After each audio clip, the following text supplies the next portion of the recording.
बोलो जयकारा बोल मेरे श्री गुरु महाराज की जय। बोलो सांचे दरबार की जय। बोलो श्री आनंदपुर वासी भगवान की जय। बोलो नंगली निवासी भगवान की जय।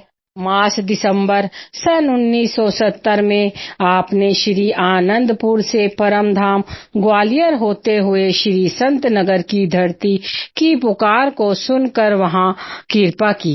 इसी मार्ग के मध्य में श्री संत नगर से लगभग 30 किलोमीटर पहले धौलपुर शहर में भक्त महावीर जी और त्रिलोकी नाथ रस्तोगी जी का प्रेमी गुरुमुख परिवार रहता था। श्री संत नगर में आने जाने वाले महात्मा बाइयां एवं अन्य गुरुमुख भक्त जो ट्रेन द्वारा सवेरे धौलपुर स्टेशन पर पहुंचते थे, वे सब यहाँ इनके घर में ही विश्राम करते। सारा दिन परिवार बहुत श्रद्धा भावना और दिलो जान से सबकी सेवा करता हुआ अपने धन्य भाग मनाता। श्री सद्गुरुदेव जी महाराज इनकी विनय पर सन 1976 में इनके घर पधारे। महाप्रभु जी को अपने घर में अपने समीप पाकर सबके हृदय में अपार आनंद छा गया। आप सारे परिवार के भक्ति भाव और प्रेम से अति प्रसन्न हुए और उनकी हार्दिक भावना को पूर्ण करने के लिए श्री संत नगर से आते जाते हुए धौलपुर कुछ समय ठहरकर श्री दर्शन देना स्वीकार किया। परिवार की तो खुशी का कोई ठिकाना न रहा। सन 1976 से सन 2000 तक आपने जब भी श्री संत नगर कृपा की तो धौलपुर में भक्त जी द्वारा आयोजित स्थान पर सबको अपने पावन श्री दर्शनों से कृतार्थ किया। सन 1998 में श्री प्रभु जी ने भक्त महावीर जी को धौलपुर आश्रम बनाने की आज्ञा फरमाई। इस हेतु आपने स्वयं यहाँ पहुंचकर कई स्थानों का निरीक्षण किया।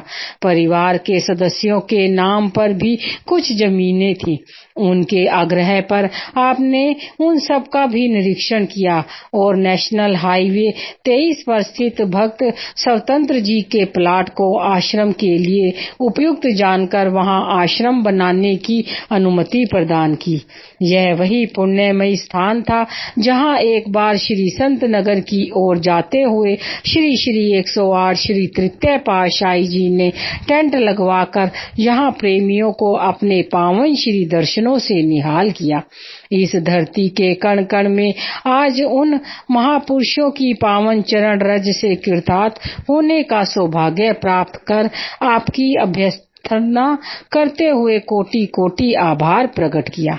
श्री सद्गुरु दाता दयाल जी की अपार कृपा को पाकर शीघ्र ही सब रूपरेखा तैयार करवाकर इस आश्रम के निर्माण कार्य में जुट गए।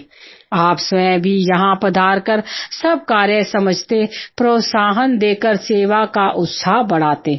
आपकी दिव्य मनोहारी छटा को निरख कर सबके हृदय कमल खिल जाते। 2 वर्ष में आश्रम बनकर तैयार हो गया।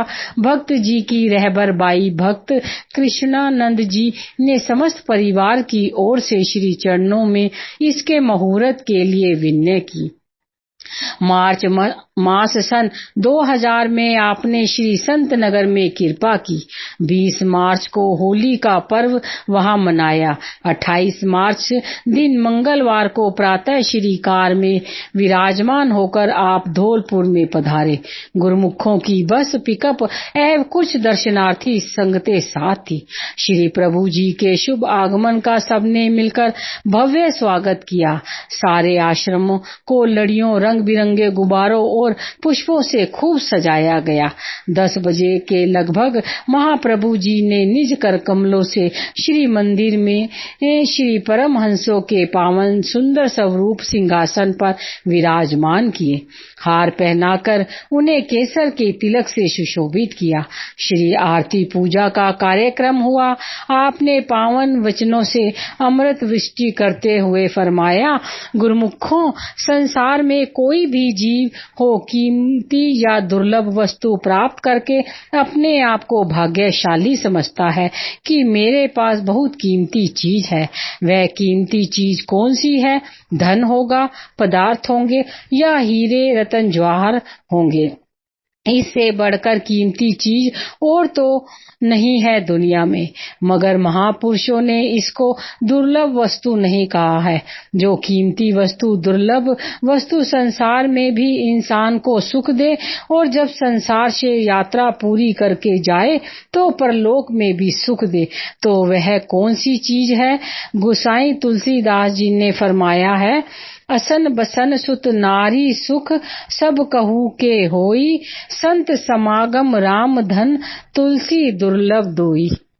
जिस स्त्री पुरुष धन पदार्थ को यह कीमती या दुर्लभ चीज समझता है, वह कुदरत ने प्रबंध अनुसार सबको दिया है। मगर दुर्लभ वस्तु कौन सी है? संत समागम और हरि कथा। संतों की संगति और मालिक की भजन बंदगी ही दुर्लभ है। यह जिसको मिल गई तो समझो कि उसके जैसा भाग्यशाली दुनिया में कोई नहीं है। वास्तव में भाग्यशाली वही है जिसे सत्पुरुषों की संगति मिल जाती है। आप दिल में अंदाजा लगाओ कि आप उस सत्संग में बैठे हो जिसकी आप लोगों को जन्म जन्मांतरों से चाहना थी कि कब सत्पुरुषों के से मिलन हो और वह दात मिले जिससे मालिक की भक्ति में चित लगे और अपने जीवन को सार्थक कर सके। आप गुरुमुखों को वह भाग्यशाली अवसर मिल गया है। यह अब आपका यह फर्ज हो जाता है कि जैसा सुनहरी अवसर मिला है, इससे वैसा ही दुर्लभ और कीमती लाभ उठाना है। वह क्या है? मालिक की भक्ति में चित लगाकर सेवा, सत्संग, श्री आरती पूजा में अपना वक्त देकर इस समय को पूरी तरह से सफल बनाना है। समय से पूरा कार्य लेना है। समय की पूरी कदर करनी है। यदि समय हाथ से चला गया तो इंसान आखिर में फिर पछताकर ही रहेगा, परंतु हाथ पल्ले कुछ भी नहीं पड़ेगा। समय ही कीमती चीज है। दुनिया में इसी से सब कुछ प्राप्त किया जा सकता है। कहा है, यह अवसर दुर्लभ महा नित पाया नहीं जाए, जो अब के चेत्यो नहीं पछतावा रही जाए। इस दुर्लभ समय में इंसान सब कुछ कर सकता है। इंसान को वह शक्ति हासिल है कि वह भगवान की भक्ति करके भगवान से मिल सकता है। इतनी ताकत होते हुए भी फिर क्या कहना है? केवल यह ख्याल करना है कि समय का सदुपयोग किया जाए। हर समय इंसान अपने ऊपर यह निगाह रखे कि अपना समय सेवा, सत्संग, बंदगी में खर्च होता है या कि दूसरे कामों में। इसलिए अगर दूसरे कामों का ख्याल छोड़कर केवल इसमें अपना ध्यान देगा तो उसके सारे काम अपने आप पूर्ण हो जाएंगे। सार वस्तु है जगत में पावन हरि का नाम, नाम हरि का सिमरते पूर्ण हो सब काम। मालिक का नाम ही सार वस्तु है, यही अपनी चीज है। इसी का सुमिरन करने से, अपने दिल में बसाने से दुनिया के सब काम अपने आप ही पूर्ण हो जाएंगे।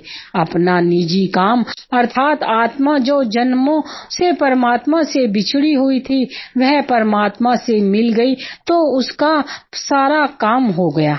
गुरुमुखो, यही काम करना है और इसी काम के लिए आज इस आश्रम के मुहूर्त का सुनहरी अवसर मिला है, जिसका नाम आनंद नगर रखा है। आप वक्त को मालिक की भजन बंदगी में लगाते हुए अपने जीवन में आनंद भरना है और अपने जीवन का लक्ष्य को पूरा करना है। पावन वचनों को श्रवण कर आई हुई समस्त संगत गदगद कंठ से गुरु महिमा के गीत गाते हुए महापुरुषों का आभार प्रकट करने लगी। आपने परिवार के सभी सदस्यों को बुलाकर श्री वचन किए, आपका और हमारा इस जन्म और युग का संबंध नहीं है। आप द्वापर युग से हमारे साथ चले आ रहे हैं। आप सब वही ग्वाल बाल हो। सेवक स्वामी का नाता आदि जुगादि से चला आ रहा है। आप सब गुरु आज्ञा में चलते हुए सेवा में संलग्न रहकर भक्ति के साधनों को अपनाते हुए अपने जन्म को सार्थक करें और मालिक की प्रसन्नता को प्राप्त करें। श्री सद्गुरुदेव जी महाराज जब श्री संत नगर में पधारते हैं तब हजारों की संख्या में गुरुमुख प्रेमी श्री दर्शन सत्संग के लिए यहाँ आते हैं। कई दर्शनार्थी ट्रेन लेट हो जाने से रात्रि समय इसी आश्रम पर रुक जाते हैं और प्रातः समय श्री संत नगर के लिए प्रस्थान करते हैं। सुचारू व्यवस्था एवं सुख सुविधा प्रदान करते हुए यह सत्संग आश्रम उच्च उद्देश्य को पूरा करने में संलग्न है। आनंद धाम चंदेरी। श्री सद्गुरु दाता दयाल जी ने श्री मौज से सन 1972 में श्री आनंदपुर से लगभग 40 किलोमीटर दूर चंदेरी में एक प्लाट लेकर वहाँ छोटा सा आश्रम बनवाया। ललितपुर मेहरोनी जाते समय इस आश्रम पर कभी कभी थोड़े समय के लिए ठहरते। आश्रम में स्थायी रूप से सेवा करने वाले और साथ आए हुए गुरुमुख जनों को श्री चरणों की समीपता प्रदान कर उनके जीवन में सच्ची खुशियों की प्रभात कर देते। थोड़े ही समय में असीम खुशियां और अनुपम प्यार लुटाकर सबको मनोहारी दिव्य अति दिव्य श्री दर्शन छटा से मंत्र मुग्ध कर देते। अमृत तुल्य वाणी में सभी गुरुमुखों की कुशलता पूछकर उनके जीवन में सौरभ भर देते। ललितपुर स्टेशन पर उतरने वाली संगत देर सवेर होने पर यहीं ठहरती। यह स्थान काफी छोटा होने से यहाँ श्री मंदिर भी छोटा था और रहने के लिए कमरे भी कम थे। सन 2008 में पीछे की कुछ जमीन लेकर इस आश्रम को बड़ा किया गया। सारी रूपरेखा तैयार करवाकर श्री मंदिर का नव निर्माण करवाया।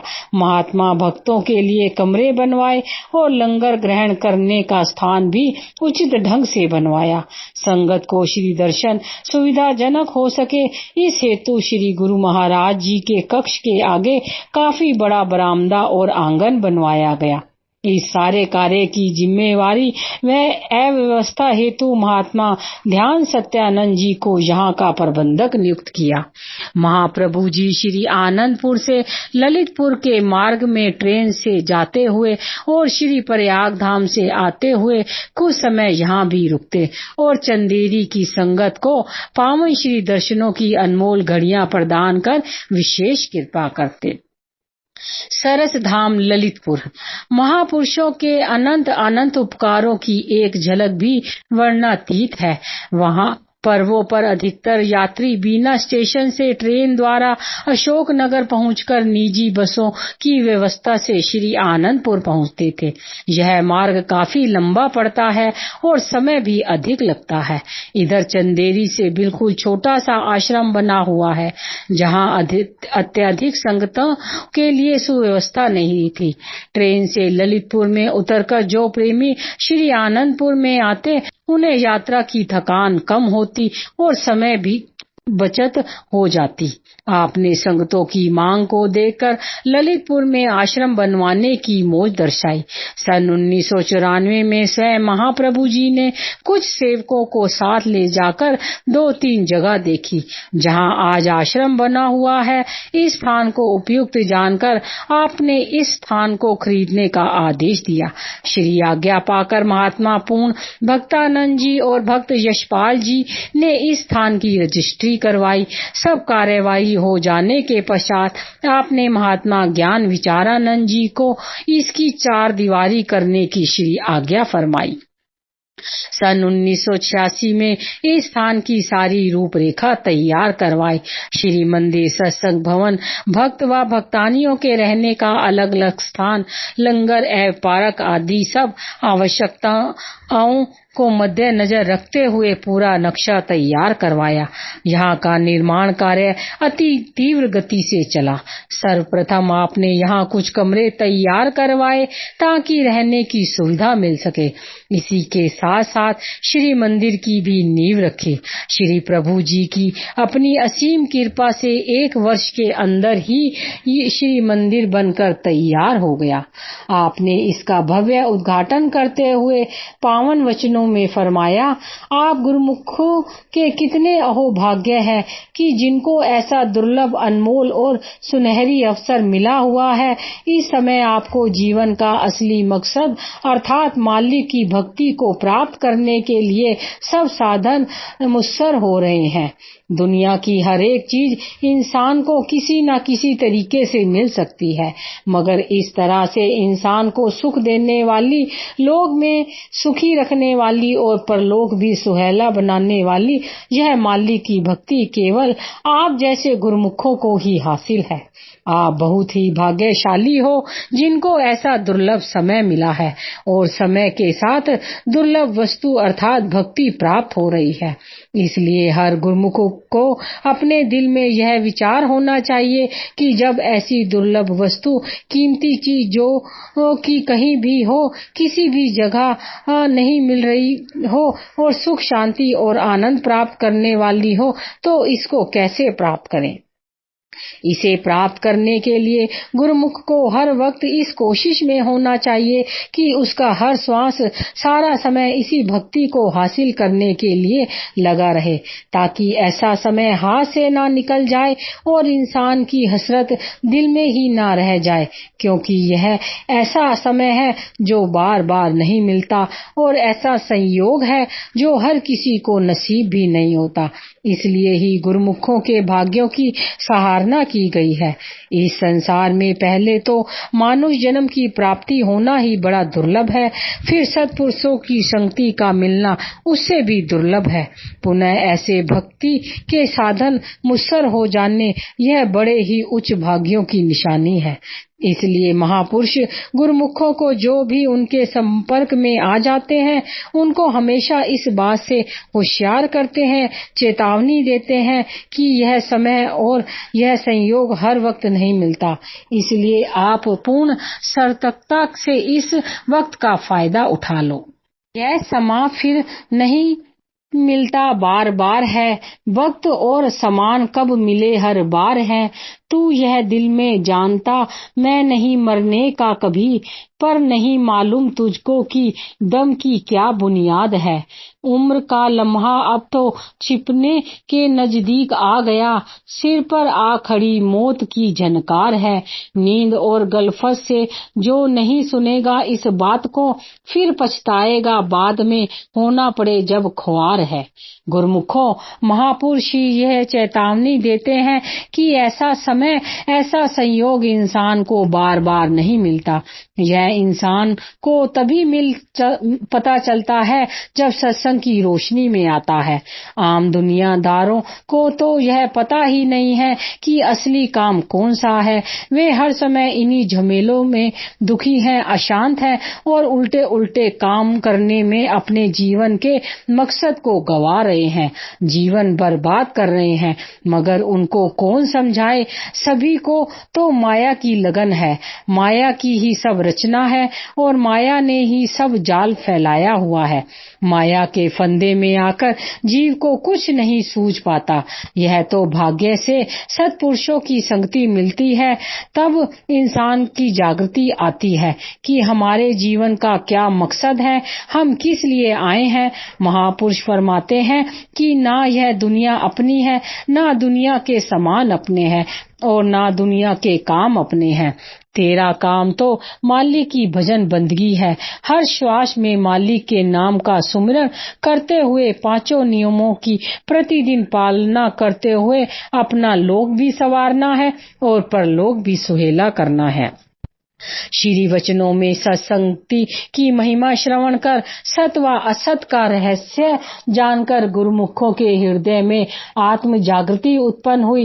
अंतर मानस सच्चे ज्ञान के प्रकाश से आलोकित हो उठा। महापुरुषों के उपकारों का गुणगान करते हुए आभार व्यक्त करने लगे और खुशियों से दामन भरने लगे। महापुरुष दिन रात अथक परिश्रम द्वारा किस प्रकार सेवकों के लिए रचना रचते हैं, उन्हें सेवा का सौभाग्य बख्शते हैं और उनकी हर तरह से सार संभार भी करते हैं। समय के साथ साथ जैसे आवश्यकता बढ़ती गई, ऊपर भी कमरे बनवाए, दोनों ओर खिलाने वाले लंगर का निर्माण करवाया, श्री मंदिर को भी बढ़ाकर विशाल रूप दिया। इस आश्रम की जिम्मेदारी श्री स्वामी विचार पूर्णानंद जी को सौंपी। महाप्रभु जी वर्ष में 1-2 बार श्री प्रयाग धाम से आते जाते, जब यहाँ कृपा करते तो टीकमढ़ गढ़ के आसपास के क्षेत्र से संगते श्री दर्शन एवं प्रवचनों का लाभ प्राप्त करती और कर रही हैं। इस आश्रम के बन जाने से ललितपुर स्टेशन पर आने जाने वाली संगतों को यहाँ ठहरने की सुविधा उपलब्ध हो गई। गुरुमुख जन यहाँ विश्राम एवं भोजन की व्यवस्था पाकर अत्यंत प्रसन्न होते।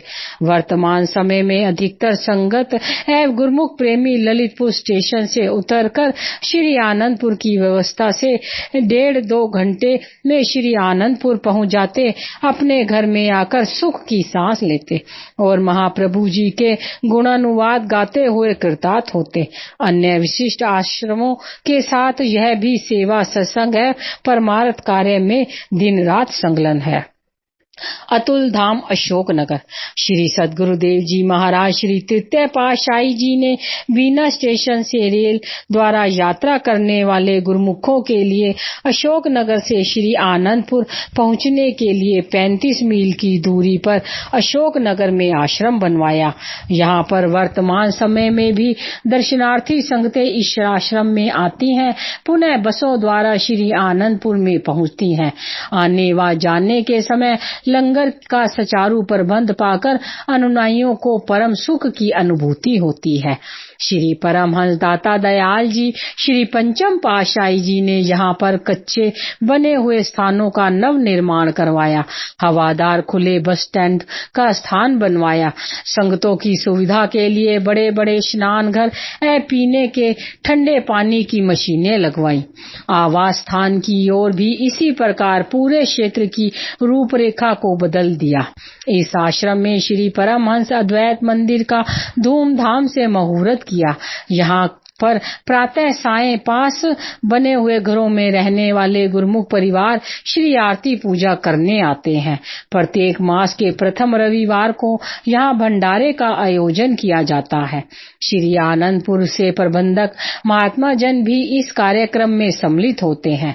महाप्रभु जी स्वयं भी श्री आनंदपुर में आते जाते हुए प्रोग्राम अनुसार यहाँ ठहरते, श्री दर्शन एवं संग से संगतों को लाभान्वित करते। यहाँ के निवासी अनुयायी परिवारों के पूर्व पुण्यों का संचय इन्हें गुरु भक्ति के स्वरूप में मिल गया है। आश्रम तथा श्री आनंदपुर तीर्थ धाम की समीपता का महान सौभाग्य पाकर इन्हें आत्म आनंद और परम सुख की प्राप्ति वह अनमोल खजाना मिल गया है, जो कई वर्षों के कठोर तप साधना के द्वारा मिलना भी असंभव था। यहाँ पर गुरुमुख प्रेमी सेवा सुमिरन सत्संग और दर्शन ध्यान के साधन अपनाते हुए मानव जन्म का कर्तव्य पूर्ण करते हुए कृतार्थ हो रहे हैं। बोलो जयकारा बोल मेरे श्री गुरु महाराज की जय।